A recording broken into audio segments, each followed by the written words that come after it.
The beeping of medical machines echoed through the sterile hallway of Memorial Children's Hospital. The cold fluorescent lights cast shadows on the tired faces of parents who had made this place their second home. But on the seventh floor in room 713, a different kind of darkness loomed. Not from the lighting, but from a prognosis that no parent should ever have to hear. 8-year-old Ethan Collins sat propped up against a mountain of pillows, his once vibrant blue eyes now dulled by months of aggressive treatments. His skin, pale as the sheets that covered him, stretched tightly over his small frame. The room was filled with drawings, cards, and stuffed animals, colorful islands in a sea of clinical white, but none of them could brighten the reality that hung in the air like an invisible weight. Dr. Miranda Patel closed Ethan's medical chart with a soft click that seemed to echo through the small room. She looked at Sarah Collins, Ethan's mother, whose eyes were already welling with tears before a single word was spoken. "The treatment isn't working as we hoped, Doctor," Patel said softly, her voice steady but gentle. "The tumor is still growing and—" "How long?" Sarah's voice cracked, her husband Michael's arm instantly wrapping around her shoulders. Dr. Patel hesitated. "Weeks, maybe a month." The silence that followed was deafening. Ethan, seemingly oblivious to the gravity of the moment, continued working on a drawing, his thin fingers gripping a blue crayon with determination. "What about other treatments? Clinical trials?" "There must be something," Michael pleaded, his voice barely above a whisper. "We've exhausted all conventional options, and Ethan's condition makes him ineligible for the experimental treatments currently available," Dr. Patel explained. "I'm so sorry." Sarah turned away, unable to contain her tears, but Ethan looked up from his drawing, his eyes meeting the doctor's.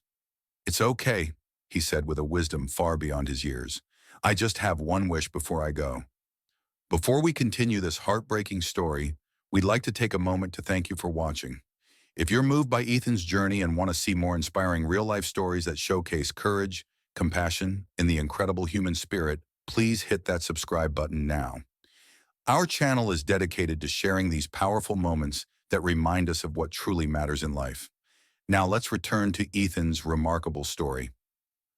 The Make-A-Wish Foundation had been contacted immediately.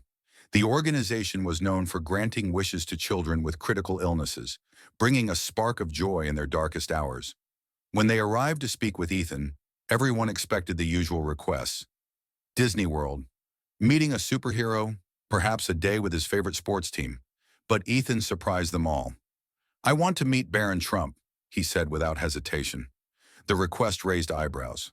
Of all the celebrities, athletes, and entertainers, why the former president's son? Sarah and Michael were equally surprised. They weren't particularly political, and Ethan had never expressed any interest in the Trump family before. "Honey, are you sure?" Sarah asked gently.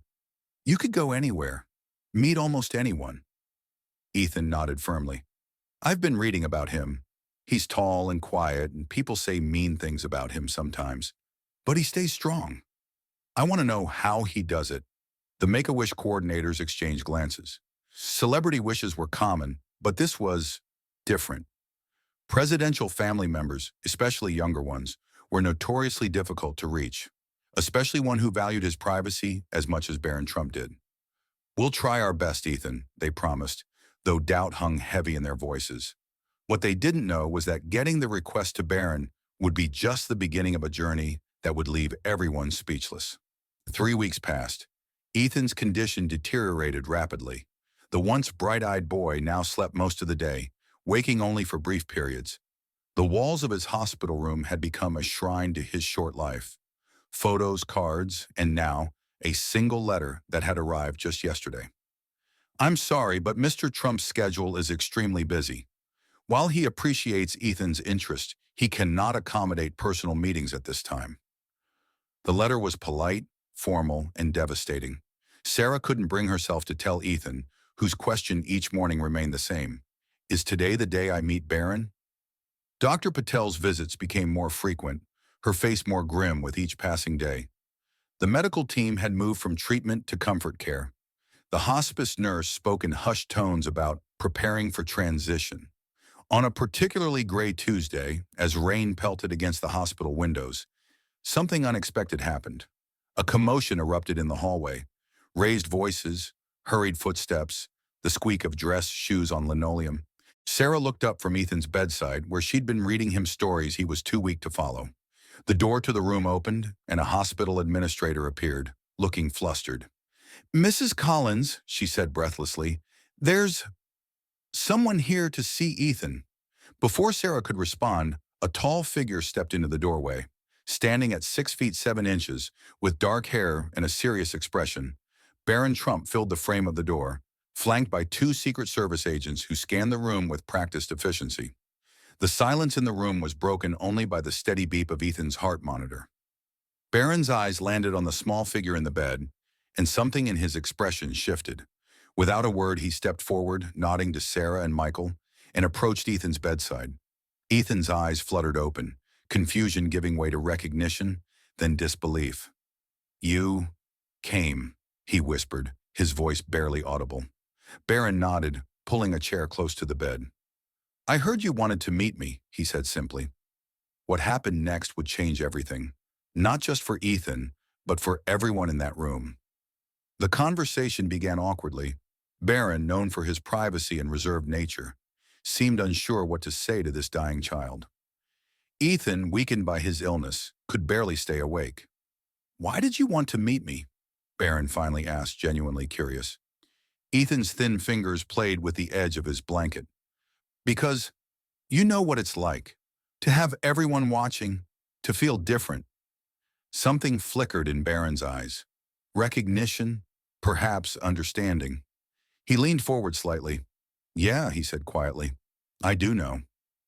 That simple acknowledgement broke the ice. For the next hour they talked, about being stared at, about feeling like you're living in a fishbowl, about finding strength when the world seemed determined to tear you down. "People think because of who my dad is, my life is perfect," Barron confided. "But sometimes, it's really hard." Ethan nodded, "Like how people look at me all sad now." "I'm still me."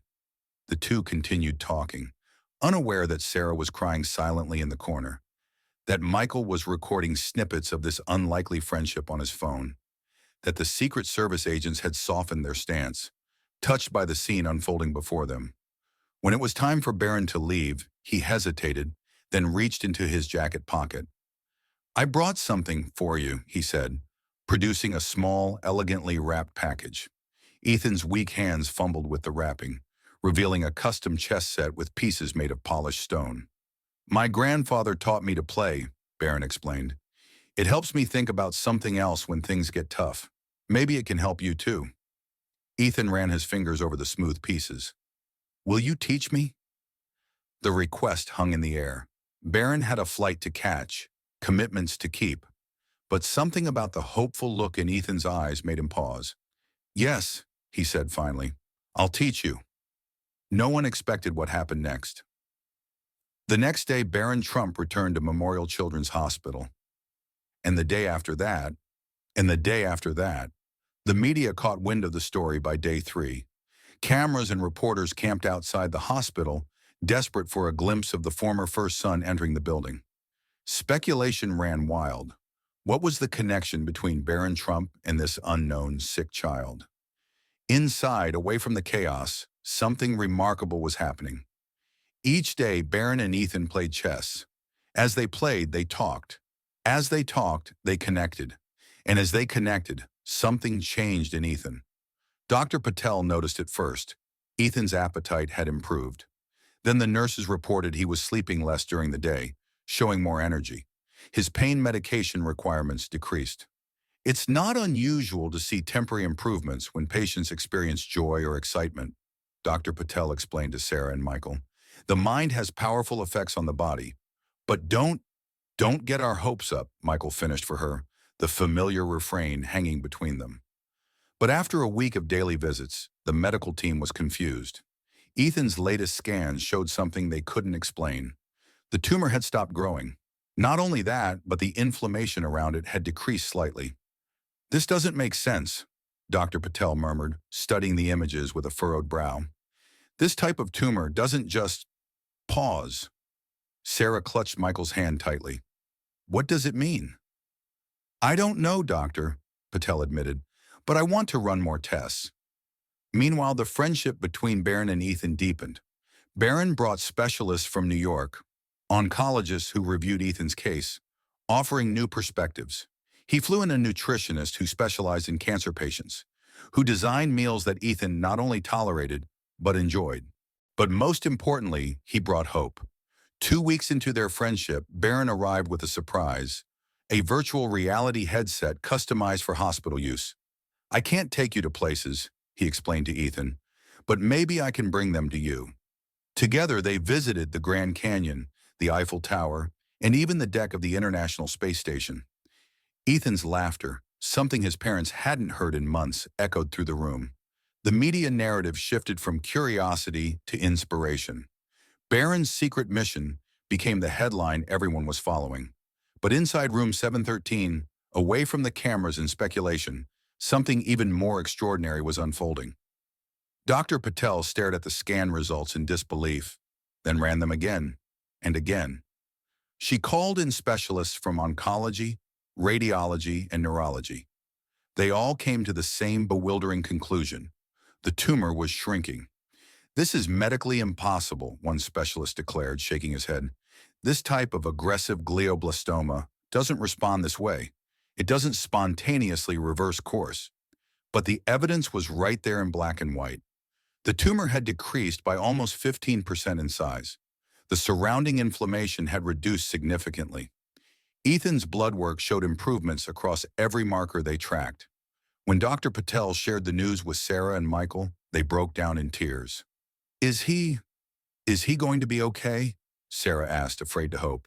"I don't know, Doctor," Patel answered honestly. "This is uncharted territory, but he's fighting in a way we didn't think possible."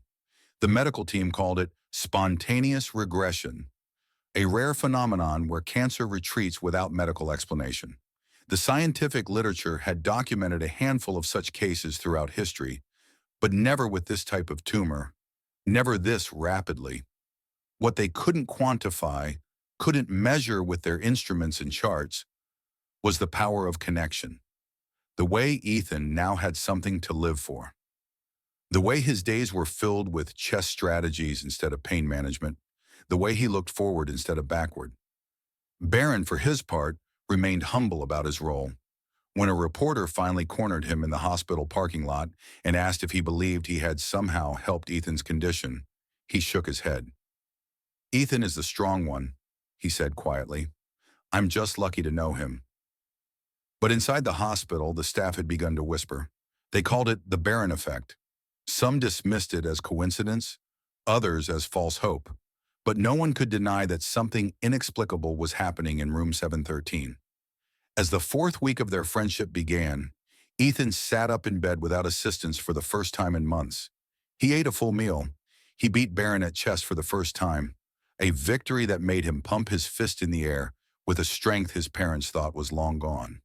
The media coverage exploded when Ethan was spotted in a wheelchair, being pushed down the hospital corridor by Barron, the first time he'd left his room in weeks. Photos of the tall, serious young man bending down to point something out to the small, smiling boy in the wheelchair went viral instantly. Celebrities began reaching out, offering support and encouragement. Medical researchers contacted Dr. Patel, requesting access to Ethan's case files. The hospital was flooded with letters, cards, and gifts for both Ethan and Barron. But amid the frenzy, something pure remained. Two unlikely friends, finding strength in each other. "People think you're helping me," Ethan told Barron one afternoon as they worked on a complex Lego structure. "But you know what? I think maybe I'm helping you too." Barron looked up, surprised. "What do you mean?" "You smile more now," Ethan said matter-of-factly. "The first day you came, you didn't smile at all." It was true, the reserved, guarded young man who had stepped into room 713 a month ago had changed too. He laughed more freely. He spoke more openly. Something in him had awakened, a sense of purpose perhaps, or the simple joy of making a difference. On the 1-month anniversary of their first meeting, Dr. Patel called for a meeting with Ethan's parents, Barron and the medical team. The room was tense as they gathered around a conference table, waiting for the latest update. Dr. Patel placed the scan results on the table. The tumor has decreased by 32%, she announced, her voice trembling slightly. At this rate of regression, and with Ethan's improving condition, we're now looking at... She paused, hardly believing the words she was about to speak. The possibility of recovery. The silence that followed was broken by Sarah's sob. Michael wrapped his arms around her, his own shoulders shaking. The medical team exchanged glances of cautious optimism, tinged with scientific confusion. Barron sat still, processing the news when he felt a small hand slip into his. Ethan, who had insisted on attending the meeting, squeezed his hand. "See?" Ethan whispered. "I told you chess was magical." The story of Ethan Collins and Barron Trump spread across the nation, then the world. Medical journals documented the case as one of the most remarkable examples of unexplained recovery in oncological history. Scientists debated the psychological factors that might have triggered such a dramatic physiological response. But for the families involved, the explanation was simpler: connection, purpose, hope. 6 months after their first meeting, Ethan walked out of Memorial Children's Hospital on his own 2 feet, his parents beside him, Barron Trump walking behind them with a small, satisfied smile. The tumor hadn't disappeared entirely. There would be monitoring, checkups, and the shadow of uncertainty that follows all cancer survivors. But the immediate threat to Ethan's life was gone, replaced by something the Collins family had lost months ago: a future. Barron established a foundation in Ethan's name, providing resources for children with rare and aggressive cancers. The foundation focused not just on medical treatments, but on creating connections, fostering hope, and recognizing the powerful link between mental and physical healing. Researchers studied what they now officially termed the Barron Effect, the impact of meaningful social connection on seemingly intractable medical conditions. Hospitals around the country implemented programs pairing chronically ill children with unlikely friends who could provide the kind of connection Ethan and Barron had found. As for Ethan, he became an ambassador for the foundation, his story inspiring thousands. When asked in interviews what he thought made Barron Trump come to the hospital that day, despite the initial rejection letter, his answer was always the same. He knew what it was like to feel alone, and he didn't want me to feel that way too. In the end, the story of the sick child and the president's son became more than viral content or medical mystery. It became a reminder of a simple truth that science was still working to understand: that human connection can spark healing in ways we cannot fully explain, but must never underestimate. And in chess games played across the country between unlikely friends, Ethan's message lived on. Sometimes the most powerful medicine isn't found in hospitals or laboratories, but in the simple, profound act of showing up for someone when they need it most. Thank you for watching this incredible story of hope, healing, and the power of human connection. If you found this story moving, please like and subscribe to our channel for more inspiring, real-life stories that remind us of what truly matters. Share your thoughts in the comments below. Has someone ever changed your life by simply being there when you needed them most? Remember, sometimes the greatest gift we can give is our presence. See you in our next video, where we'll bring you another extraordinary story that will touch your heart.